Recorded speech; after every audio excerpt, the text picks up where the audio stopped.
Jafar, nanti mungkin bisa saya dibantu menyediakan G-form untuk apa namanya daftar hadir ya Bapak Ibu yang hadir pada saat hari ini. Baik, Bapak Ibu sekalian, beberapa dari bahan hari ini adalah bahan yang juga kami peroleh dari universitas, khususnya dari Kepala CIL ya, Center for Independent Learning, yang menjadi motor sebenarnya atau mesin daripada MBKM ini. Nah, presentasi yang Bapak Ibu lihat saat ini adalah dasar ya. Jadi sebenarnya ketika kita bicara mengenai MBKM, dasarnya adalah Permendikbud nomor 3 pasal 15 ayat 1. Di situ disebutkan bahwa mahasiswa memiliki kesempatan mengikuti kegiatan pembelajaran di dalam program studi dan di luar program studi.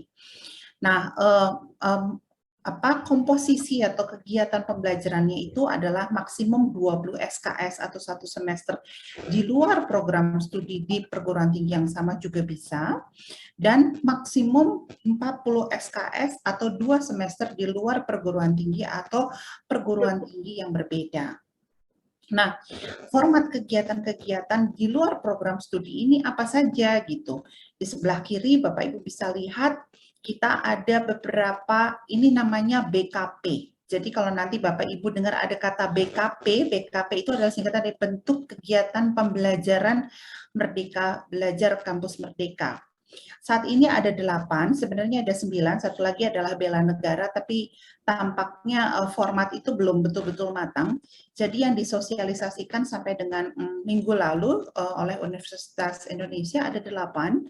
Bentuk BKP-nya ada yang bentuknya pertukaran pelajar.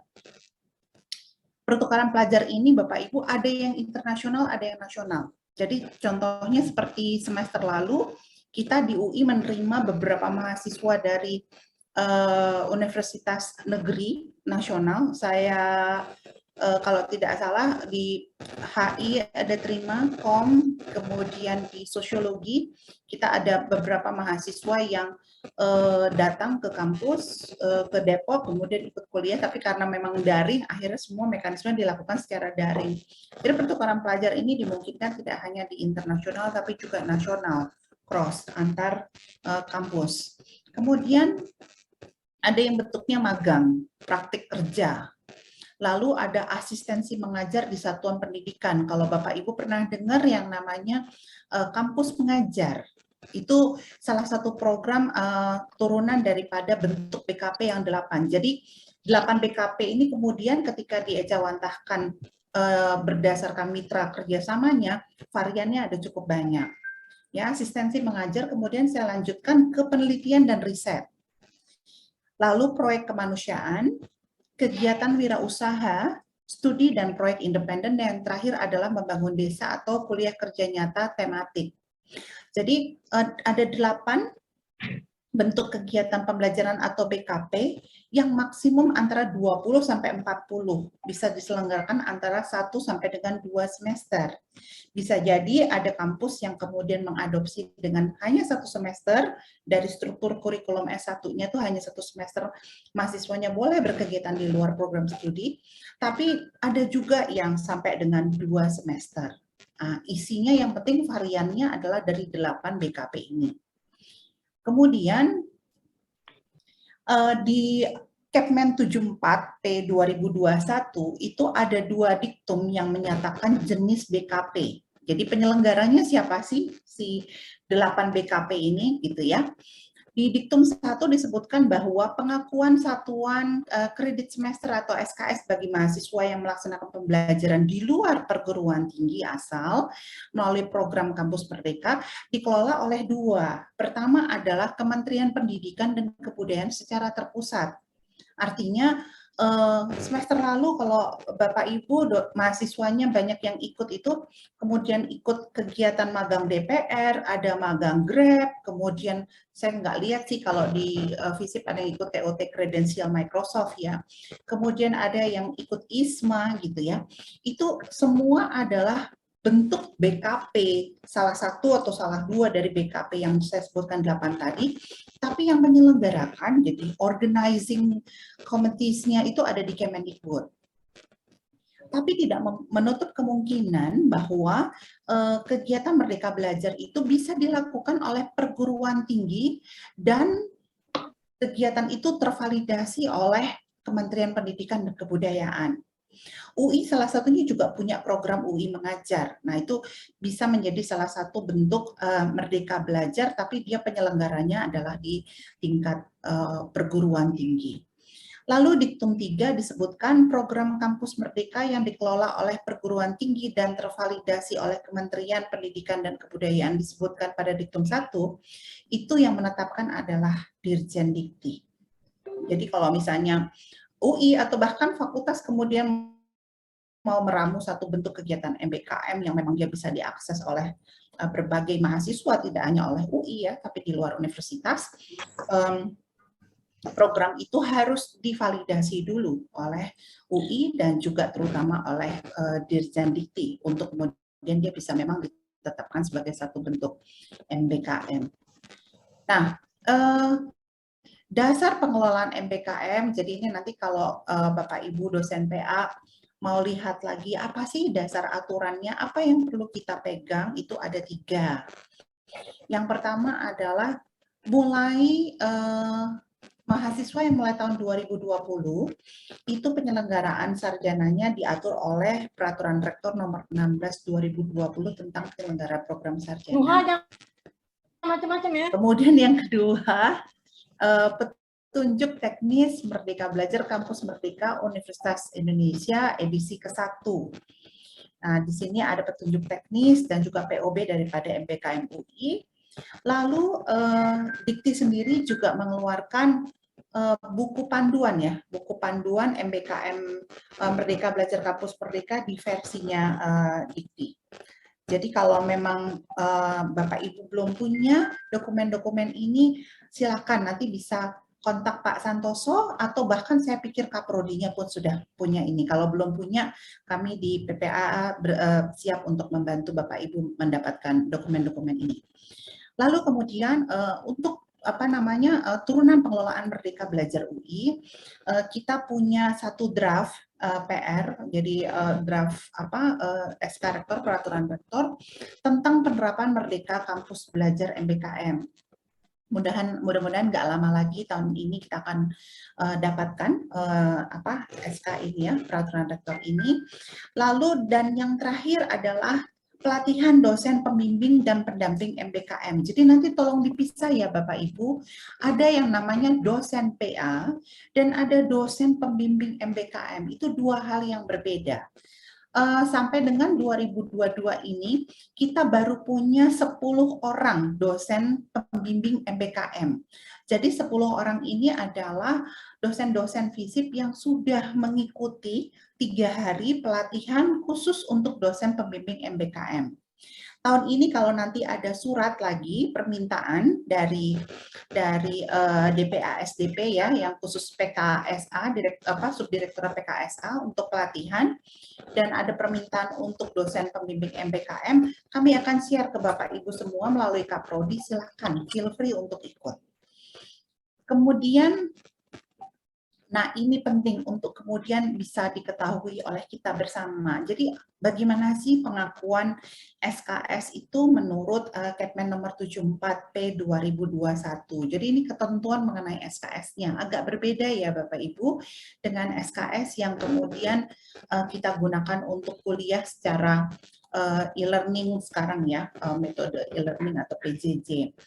Jadi perguruan tinggi memberikan pengakuan pelaksanaan pembelajaran program Kampus Merdeka di luar perguruan tinggi asal dengan ketentuan pembelajaran lebih dari 16 minggu atau 560 jam kumulatif itu sama dengan 24 minggu. Jadi, kalau mahasiswa Bapak Ibu sekalian ikut kegiatan MBKM dan di situ dituliskan bahwa jam kegiatannya itu adalah 560 ya, dan dia lebih dari 16 minggu atau 24 minggu 840, jadi dia 560 sampai dengan 24 minggu 840 itu dia setara dengan 20 SKS. Jadi tidak perlu lagi Bapak Ibu menghitung, ini 20 SKS ini terdiri dari apa-apa gitu, enggak. Ketika dia mengikuti satu kegiatan gitu ya, satu blok kegiatan itu, dan kegiatan itu memang jam kegiatannya antara 16 minggu sampai 24, atau kalau diterjemahkan dalam jam 560 sampai 840, itu sama dengan 20 SKS. Tentuannya begitu. Lalu yang kedua, 24 sampai dengan 40, kalau dikonversikan ke jam 840 sampai 1400, itu bisa kita sebutkan sebagai sejumlah 1 SKS tambahan 1 minggu atau 35 jam kumulatif. Nah, ini pembelajaran antara 40 minggu kita sebut dengan 40 SKS. Jadi kalau dilihat di gradasi tabel yang di bawahnya itu 16 560, bergerak ke 24 itu 20 sampai 40 SKS, lalu maksimum di sebelah kanan layar Bapak Ibu itu ada 40 minggu 1400 jam. Nah, ini adalah gradasi ya, gradasi jam yang kemudian dikonversikan dalam SKS. 1 SKS sama dengan 35 jam kali 16 minggu. Ini Bapak Ibu ketentuannya bisa lihat di link yang tersedia di bawah ini. Ini informasi juga dari CIL UI, komposisinya seperti ini. Lalu bagaimana kebijakan UI melaksanakan 8 BKP Merdeka Belajar tersebut? Pertama, fakultas menentukan kegiatan pembelajaran MBKM yang sesuai dengan mahasiswanya. Kedua, guna penjaminan mutu perlu adanya dosen pendamping untuk kegiatan pembelajaran MBKM. Jadi poin yang pertama, kami biasanya menyediakan informasi. Jadi dari fakultas biasanya informasi-informasi ini kami share di WhatsApp grup akademik bersama dengan Kaprodi ya, Wadek 1, Mandikma dengan Kaprodi. Kemudian nanti biasanya Kaprodi akan men-share informasi itu ke WhatsApp grup masing-masing program studi. Jadi sudah ada kegiatan-kegiatan pembelajaran yang kami sarankan ya, bisa menjadi referensi. Kemudian yang kedua adalah penjaminan mutu. Penjaminan mutu ada dosen pendamping. Nah, ini tadi saya sebutkan FISIP baru punya 10. Kalau Bapak Ibu masih mau ada yang tergerak untuk menjadi pendamping MBKM, begitu ada informasi nanti kami akan sampaikan. Lalu yang ketiga adalah adanya payung kerjasama antara fakultas dan mitra institusi pendidikan, industri, perusahaan, Pemda, sekolah, dan lain-lain. Untuk poin yang ketiga ini, karena memang kemarin Prodi Sarjana Sosiologi mendapatkan hibah PKKM, sementara ini yang memang punya payung kerjasama fakultas dengan mitra dan dia formatnya adalah kegiatan MBKM, baru ada di Sosiologi. Kerjasamanya dengan Puspendik, Kemendikbud untuk asesmen nasional. Nah, sudah ada mahasiswa yang terlibat di sana, 12 orang, yang kemudian dia mengikuti kegiatan BKP riset gitu ya, dan kemudian nanti sejumlah SKS itu akan dikonversi SKS-nya di dalam kurikulum mereka. Nah, silakan Bapak Ibu dari program studi sarjana yang lain kalau mau mengembangkan kegiatan MBKM ya yang punya mitra, dan tentu saja itu nanti divalidasi oleh Dikti. Nanti proses validasinya kita akan bantu ke DKS dan DPASDP. Ini tentu saja bisa memfasilitasi mahasiswa untuk mengikuti kegiatan pembelajaran MBKM. Lalu yang keempat adalah perlu adanya prosedur atau POB dan panduan pelaksanaan 8 BKP MBKM ini. Lalu berikutnya kita lihat siapa saja sih yang dilibatkan di dalam pelaksanaan MBKM ini di tingkat universitas, fakultas, sampai program studi. Yang pertama tentu saja mahasiswa. Nah, mahasiswa kriteria yang boleh ikut ya adalah pertama, dia adalah mahasiswa berasal dari program studi yang terakreditasi. Jadi di sini memang tidak ada ketentuan bahwa yang boleh ikut adalah mahasiswa yang hanya angkatan 2020, tidak ada Bapak Ibu. Makanya kenapa angkatan 2018 dan 19 bisa ikut karena kriterianya seperti ini. Kemudian mahasiswa aktif yang terdaftar pada pangkalan data Dikti, PT Dikti. Lalu dia terdaftar di tahun akademik berjalan. Kemudian mahasiswa tersebut punya dosen pembimbing dalam mengikuti berbagai kegiatan pembelajaran MBKM.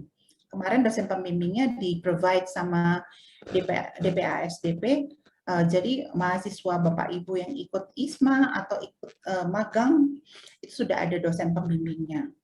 Lalu program studi memiliki mitra untuk memfasilitasi mahasiswa dalam mengikuti BKP MBKM UI. Jadi ke depan sebenarnya diharapkan tidak hanya prodi sarjana sosiologi yang punya mitra, prodi sarjana lain pun sangat didorong untuk punya mitra, dan itu diwujudkan dalam bentuk adanya PKS ya, adanya PKS antara program studi dengan mitra MBKM-nya itu sendiri.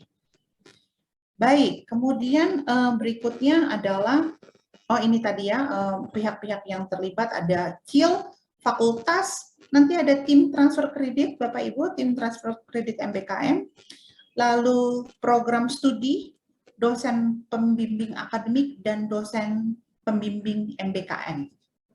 Jadi kalau kita bicara mengenai MBKM, ini adalah pihak-pihak yang dilibatkan di dalam pelaksanaan MBKM tersebut. Kemudian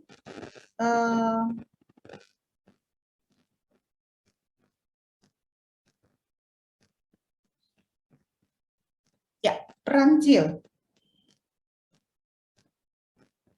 Peran CIL, Center for Independent Learning, satunya adalah yang pertama adalah agregator untuk mengelola secara terpadu berbagai BKP MBKM di UI. Jadi kalau Bapak Ibu bayangkan seperti Tokopedia atau Shopee gitu ya, ada shops-nya gitu. CIL itu kurang lebih seperti itu. Dia marketplace di mana isinya bukan shops tentunya, isinya adalah program-program MBKM yang kemudian diselenggarakan baik di Kemendikbud maupun juga yang ada di universitas dan fakultas. Nah, nanti dia tertampilnya ada di CIL itu.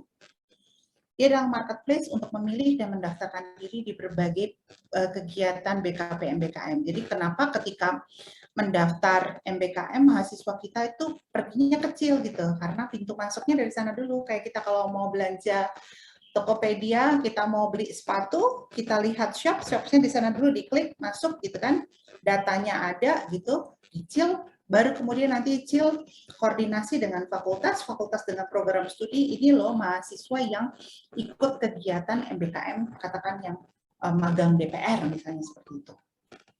Kemudian item yang ketiga, pusat data MBKM UI. CIL akan mengelola seluruh rangkaian keikutsertaan mahasiswa dalam BKP MBKM, mulai dari pendaftaran, seleksi, pelaksanaan, dan pelaporan.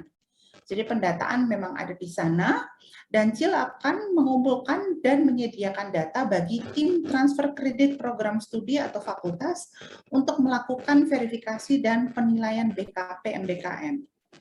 Jadi kalau kita butuh data-data mahasiswa kita, baik dari nilai, keterlibatan dia, mitranya ada di mana, kita bisa lihat di CIL, dan datanya kita bisa minta ke sana.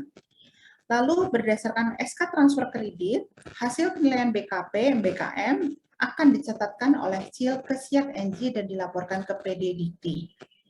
Dan yang terakhir adalah CIL memfasilitasi kegiatan monitoring dan evaluasi yang dilakukan oleh dosen pembimbing MBKM bagi mahasiswanya. Ini perannya CIL. Lalu apa peran fakultas? Peran fakultas ada 5. Peran fakultas adalah menugaskan tim khusus, ini tim transfer kredit, untuk memfasilitasi segala hal yang diperlukan dalam pelaksanaan BKP MBKM. Kami sedang susun SK untuk tim transfer kredit. Kemudian fakultas melalui tim khusus itu mengkoordinasikan daftar mata kuliah dari tiap program studi yang bisa diambil oleh mahasiswa. Kemudian fakultas menunjuk atau memberikan penugasan pada dosen di lingkungannya sebagai dosen pembimbing kegiatan BKP MBKM. Jadi SK dosen pembimbing BKP MBKM itu adalah adalah SK dekan. Ya, SK dekan. Lalu fakultas menyiapkan MOU atau SPK dengan mitra yang relevan dalam penerapan MBKM. Jadi kalau misalnya Bapak Ibu di program studi sudah punya nih mitra mau kerjasama dan mau bikin kegiatan MBKM, artinya kegiatan itu nanti akan berbobot SKS gitu ya. Nah, fakultas dalam hal ini tentu saja nanti di Ventura ya, di KVA ya, dia akan membantu Bapak Ibu untuk menyiapkan dokumen MOU atau SPK yang menjadi dasar dari pelaksanaan MBKM di tingkat universitas, fakultas, dan program studi. Dan yang terakhir, fakultas menerbitkan surat tugas sebagai dosen pembimbing BKP MBKM berdasarkan pengajuan program studi. Jadi nanti SK-nya SK dekan, usulan dan pengajuannya bisa berangkat dari program studi. Sebagai catatan, tim transfer kredit adalah tim yang dibentuk oleh dekan untuk menilai kelayakan usulan transfer kredit dari program studi. Dan transfer kredit adalah pengakuan terhadap sejumlah beban SKS yang telah diperoleh seorang mahasiswa pada suatu perguruan tinggi setelah proses evaluasi oleh tim transfer kredit dilakukan di masing-masing fakultas. Ini adalah peran daripada fakultas. Peran yang paling banyak sebenarnya adalah di program studi. Jadi memang program studinya banyak sekali yang harus diselesaikan untuk kegiatan dengan MBKM ini. Yang pertama tadi kurikulum implementasi MBKM, tapi no worries ya karena kita di FISIP 7 program studi sarjana semuanya adalah kurikulum OBE. Jadi mudah-mudahan kurikulum itu bisa memuat kegiatan-kegiatan OBE ini sendiri. Lalu dia akan memfasilitasi mahasiswa yang mengambil pembelajaran lintas prodi. Jadi kalau dalam 1 minggu ini kita akan registrasi lintas fakultas, lintas prodi. Nah, prodi memfasilitasi ini. Lalu prodi akan menyiapkan daftar mata kuliah yang bisa diambil oleh mahasiswa lintas prodi. Kenapa? Karena kurikulumnya yang membuat prodi. Jadi dia yang tahu gitu ya. Ini sesuai atau tidak nih program ini dengan CPL-nya, dengan capaian pembelajaran lulusannya. Kalau usulan dari mahasiswa rasanya itu tidak sesuai dengan CPL, dia boleh cari. Ya, dia boleh cari kegiatan lain. Jadi bukan dilarang nggak boleh ngambil gitu. Cari varian kegiatan MBKM yang dia mendekati daripada CPL. CPL-nya program studi ya, sarjana. Lalu program studi menyiapkan dokumen pendaftaran mahasiswa yang akan mengambil kegiatan MBKM, memberikan rekomendasi, makanya kenapa ada satu form, nanti sama-sama kita lihat, ada form rekomendasi BKP terkait dengan BKP yang dipilih mahasiswa, lalu menawarkan mata kuliah yang bisa diambil oleh mahasiswa di luar program studi, menyiapkan mata kuliah daring yang boleh diambil mahasiswa UI dan di luar UI, ini termasuk mata kuliah lintas fakultas dan lintas prodi, mengevaluasi pengajuan BKP MBKM yang diikuti oleh mahasiswa, menentukan prasyarat minimal, mengusulkan dosen pembimbing BKP, menyusun mekanisme standar penilaiannya, dan yang terakhir adalah mengusulkan transfer kredit BKP MBKM yang sudah diikuti oleh mahasiswa. Jadi program studinya cukup sibuk untuk urusan MBKM ini karena tadi ya, mesinnya ada di sana. Ini sumbernya nanti akan Bapak Ibu temukan di penerapan MBKM di level universitas yang draft PR-nya sedang kita tunggu. Kemudian peran dosen PA dan pembimbing MBKM. Jadi ini dipisah ya Bapak Ibu. Bukan berarti Bapak Ibu dosen PA, Bapak Ibu akan menjadi dosen pendamping MBKM. Tapi tidak menutup kemungkinan juga Bapak Ibu adalah dosen PA sekaligus pendamping MBKM. Kalau memang ternyata dosen mahasiswa bimbingan Bapak Ibu itu disiapkan pendampingnya adalah Bapak Ibu sendiri begitu. Nah, dosen pembimbing akademik memberikan pendampingan dan arahan kepada mahasiswa yang mengikuti program BKP MBKM. Jadi dosen PA-nya nih yang sekarang membantu prodi ya, karena tadi prodinya banyak tugasnya, diarahin ngambilnya yang mana BKP-nya. Jangan misalnya ya, contoh kayak TOT Microsoft Credential. Bapak Ibu dosen PA bisa lihat, coba lihat dulu desain BKP-nya. Kalau ternyata memang banyak sekali kegiatan atau substansi yang diberikan itu adalah substansi katakan ilmu komputer gitu, yang itu kalimat coding, kalimat-kalimat yang dipakai untuk sains komputernya itu mahasiswa Bapak Ibu nggak tahu, Bapak Ibu bisa sarankan untuk tidak diambil. Jadi Bapak Ibu dosen PA bisa pelajari jenis-jenis BKP-nya. Atau misalnya kemarin ada satu program ya, itu sempat ditawarkan program bangkit. Ada sih mahasiswa FISIP yang nekat ikut ya, tapi kalau dilihat dari strukturnya program bangkit itu komposisinya itu lebih banyak ke teknik dan ke fasilkom. Nah, apakah kemudian kapasitas dari dosen dari mahasiswa PA kita memenuhi itu? Bapak Ibu yang tahu, karena Bapak Ibu adalah dosen PA mahasiswa yang bersangkutan. Jadi sifatnya adalah memberikan pendampingan dan arahan.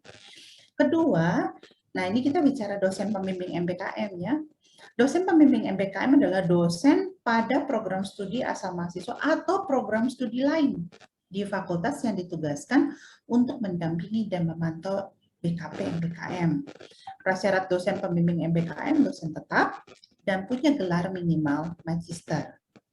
Dosen pembimbing MBKM ditugaskan oleh unit terkait, dalam hal ini adalah fakultas. Kemudian BKP MBKM-nya diselenggarakan ini tadi saya sudah sampaikan ya, boleh universitas atau sampai di program studi.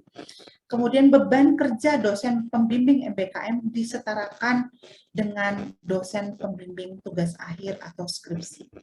Dan yang terakhir adalah proses pendampingan dilakukan dengan koordinasi bersama dengan mitra. Nah, ini saya ambilkan sedikit dari bahan pelatihan dosen pembimbing MBKM.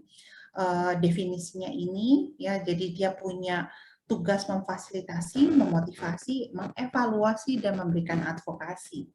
Kalau misalnya ternyata tadi ya ketentuan 560 jamnya itu dilanggar oleh mitra gitu, dosen pembimbing MBKM boleh bersuara di sana. Kemudian tujuan dosen pembimbing MBKM adalah melakukan pendampingan mahasiswa dalam kegiatan BKP MBKM ya, supaya mahasiswa bisa menjalankan kegiatannya dengan lancar dan terstruktur. Dan ini adalah peran daripada peran detail dosen pembimbing MBKM. Satu, mengenali dan membekali mahasiswa yang didampingi. Jadi kalau dia sampai ngambil magang Grab, anak ini diberitahu magang Grab itu nanti konsekuensi kerjanya seperti apa, berapa jam yang harus dilakukan, kamu siap atau tidak, misalnya seperti itu termasuk ke dalam proses pembekalan. Lalu memonitor pelaksanaan BKP MBKM, nanti akan ada logbook yang diisi oleh mahasiswa tersebut, dimonitor oleh dosen pembimbing MBKM-nya. Dan yang terakhir adalah mengevaluasi laporan akhir kegiatan mahasiswa. Rasio dosen PMBKM, pembimbing MBKM itu adalah 1:6, maksimum 6 mahasiswa. Baik, itu tadi lebih kepada deskripsi pelaksanaannya. Nah, sekarang kita masuk nih lebih ke teknis Bapak Ibu sekalian. Bagaimana MBKM di semester genap 2021-2022? Ini kami ambil bahannya dari presentasinya Kepala CIL MBKM UI. 1. Status mahasiswa di SIAP NG-nya nanti ada yang namanya Merdeka Belajar. Jadi kemarin CIL bilangnya begitu ya. Mungkin Bapak Ibu Kaprodi yang ikut hadir di pertemuan kemarin bersama dengan Pak Asta disampaikan gitu ya, status mahasiswa di SIAP NG Merdeka Belajar, aktif, kosong, cuti, overseas. Kalau sampai muncul ada status Merdeka Belajar, itu berarti mahasiswa itu akan mengikuti kegiatan Merdeka Belajar dengan SKS besar hingga 20 SKS di semester tersebut. Kedua, sebagai mahasiswa aktif dan wajib membayar BOP penuh. Ya, jadi kalau dia statusnya Merdeka Belajar tetap harus bayar BOP penuh. 3, hanya boleh mengambil SKS mata kuliah hingga total maksimum 24 SKS. Jadi kalau dia berani mengambil SKS MBKM-nya 20, maka mata kuliahnya itu 4 SKS. ya, dengan alasan khusus tugas akhir, skripsi atau apa namanya bentuk karya akhir ya, hingga 6 SKS. Dalam mengikuti MBKM, mahasiswa akan dibimbing didampingi oleh dosen dan mahasiswa tidak boleh mengikuti yudisium tahap 1. Di tengah semester nggak boleh. Jadi kalau sampai ada mahasiswa yang berani mengambil MBKM, dia lagi nulis tugas akhir, kemudian dia mau yudisium di tengah, itu tidak bisa. Ya. Dan tidak akan lulus hingga akhir semester berjalan. Jadi MBKM-nya harus selesai dulu, baru kemudian dia bisa masuk ke dalam proses yudisium di akhir semester. Nah, mekanisme MBKM mahasiswa seperti apa? Pertama, mahasiswa akan berkonsultasi dulu dengan dosen PA atau prodi. Jadi kalau mahasiswanya nekat main klik daftar, itu nggak bisa. Jadi mahasiswa harus berkonsultasi dulu dengan dosen PA. Sedemikian besar peran Bapak Ibu sekalian di dalam menentukan BKP MBKM-nya, ya. Dan mendapat persetujuan, dapat surat persetujuan dulu nih dari dosen PA sama prodi. Kemudian mahasiswa meminta surat rekomendasi dari CIL berbekal surat persetujuan tersebut. Mahasiswa mendaftar ke aplikasi MBKM atau Dikti Kementerian. Nah, nanti kemudian ada status apakah dia akan diterima atau tidak di program itu. Karena ada beberapa BKP MBKM yang dia ada proses seleksinya. Kalau jumlahnya banyak, kemudian dia tidak masuk kuota atau dia tidak masuk kriteria yang diminta, bisa saja dia tidak diterima. Lalu setelah dia diterima, maka akan ada perubahan status SIAK NG. Makanya kenapa pagi hari ini ada Pak Santoso, ada Pak Sidik menemani saya, Mas Jafar dan Mas Indra terutama, karena PPAA akan berperan juga di dalam format perubahan status SIAK NG-nya ini menjadi Merdeka Belajar atau overseas kalau dia ikut yang pertukaran mahasiswa yang internasional. Lalu nanti akan ada proses pendampingan pembimbing oleh dosen, hasil evaluasi dan transfer kredit, kemudian pencatatan SIAK, dan pelaporan PD Dikti. Ini pelaksanaannya di sebelah kanan, persiapannya di sebelah kiri. Nah, fakultas saya akan menjelaskan di fakultas yang sebelah kiri formatnya seperti apa. Kalau ini kan di UI ya, dia di semua fakultas ini yang akan diterapkan. Nah, di FISIP akan seperti apa? Di FISIP tadi sama ya, mahasiswa dapat informasi dulu tentang program kredit earning, dia mengajukan dengan form usulan yang ditandatangani oleh dosen PA dan Kaprodi. Kemudian kami akan sinkronisasi data dengan CIL, lalu fakultas akan buat rekapitulasi jumlah mahasiswa yang mengambil program MBKM dan kami akan kirimkan di CIL. Jadi ini adalah alur administrasi yang akan dilakukan untuk mahasiswa yang baru mau daftar MBKM. Nah, nanti yang di paling atas, mahasiswa mengikuti kegiatan MBKM itu sudah masuk ke dalam tahap pelaksanaan kalau dia diterima. Jadi semua berangkat dari program studi, tidak ada mahasiswa langsung. Jadi mahasiswa berangkatnya adalah dari program studi, ada persetujuan dosen PA, program studi, fakultas akan merekap itu dan kemudian koordinasi dengan CIL. Nah, tambahan informasi, saat ini berlangsung pendaftaran untuk program flagship Dikti.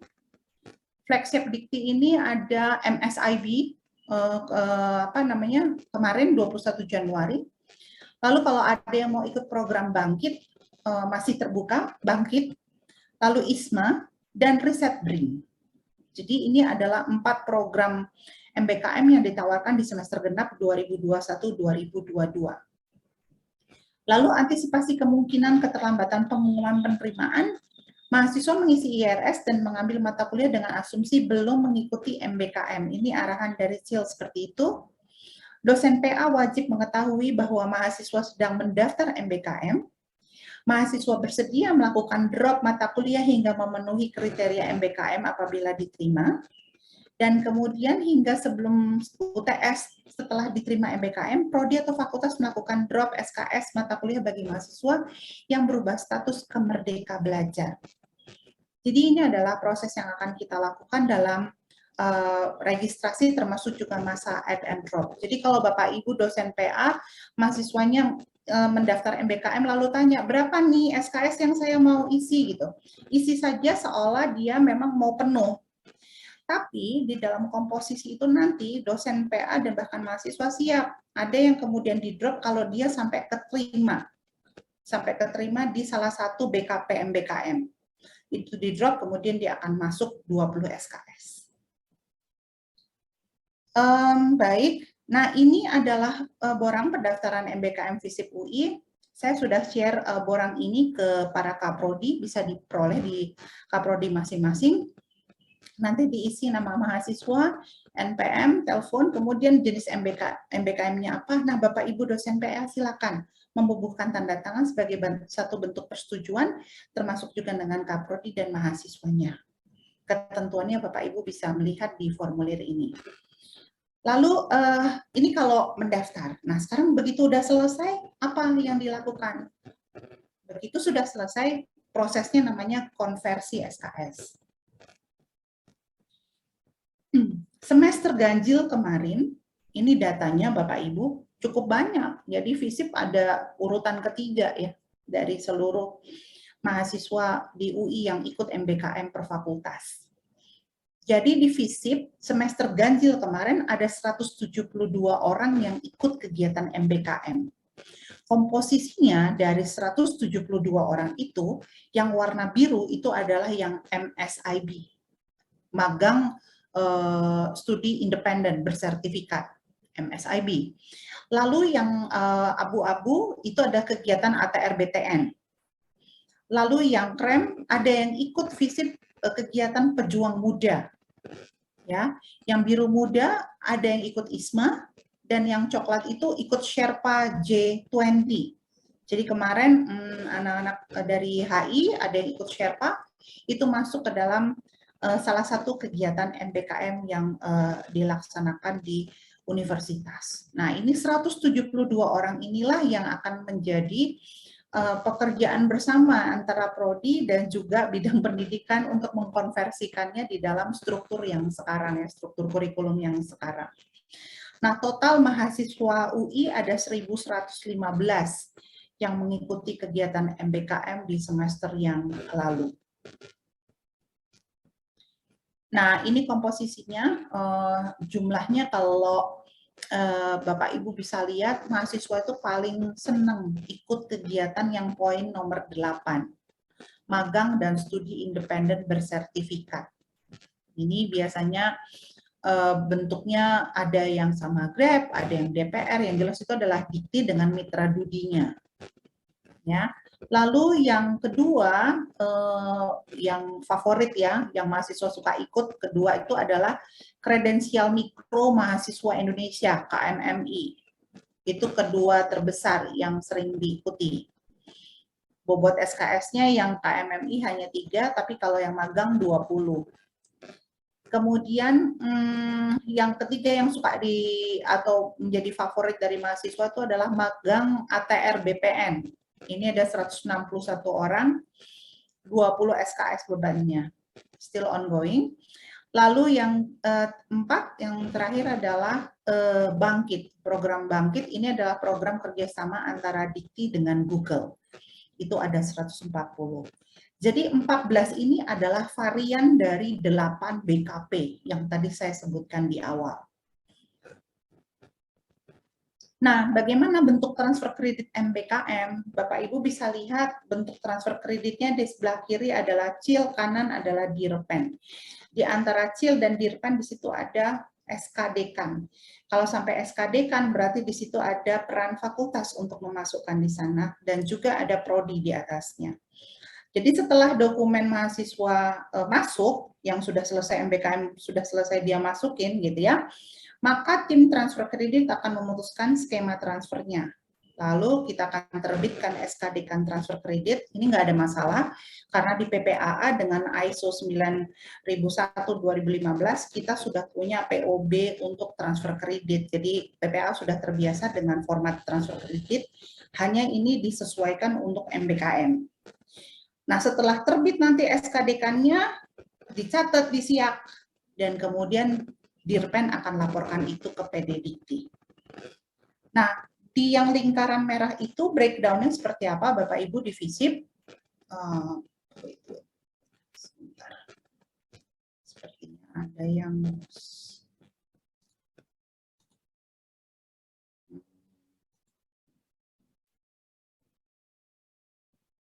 oke.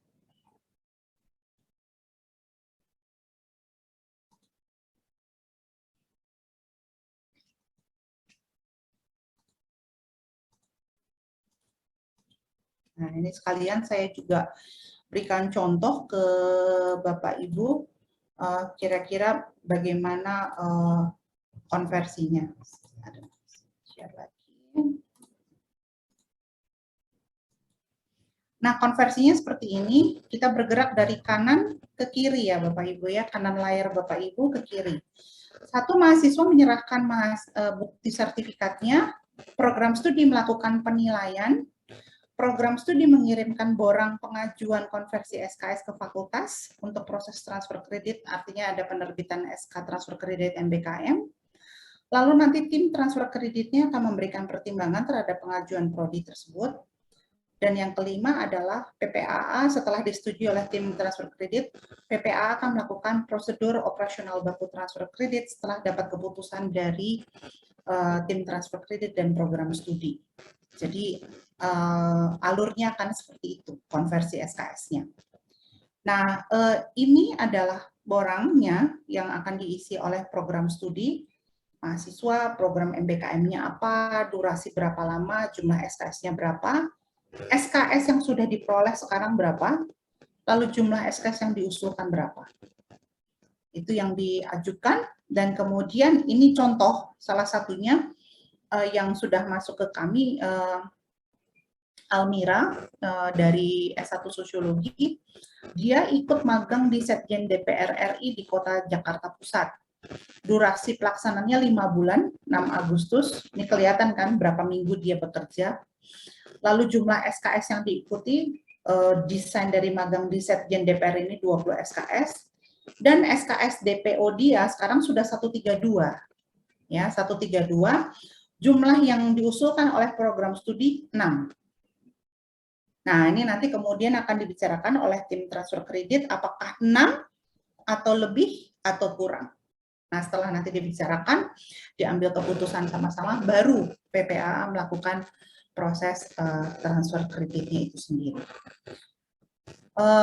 Ini mereka kalau mau mengajukan, mereka harus memberikan bukti. Buktinya adalah tadi ada sertifikatnya, sertifikat magangnya, dan yang sebelah kanan ada angka nilainya berapa dari kegiatan yang dilakukan, termasuk mereka juga ada logbooknya ya, logbooknya juga diberikan nilai berapa, bobot berapa persen, sehingga mahasiswa ini in total nilai dia adalah 90,34 dengan keterangan kualifikasi seperti yang ditentukan yang ada di bawah. Baik,